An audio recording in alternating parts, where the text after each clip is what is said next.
20 yoshgacha bo'lgan o'g'il va qizlar ulgurish kerak bo'lgan 4 ta tavsiya.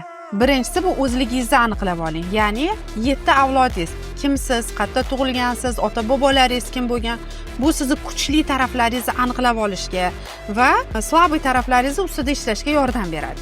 Ikkinchisi bu intizom, ya'ni biron bir maqsadni qo'ydingizmi, albatta o'sha maqsadingizga sekin bo'lsa ham, lekin har kuni borishni tizimlashtiring, o'rganing. Uchinchisi, 20 yoshgacha juda ham ko'p sayohat qilishga harakat qiling.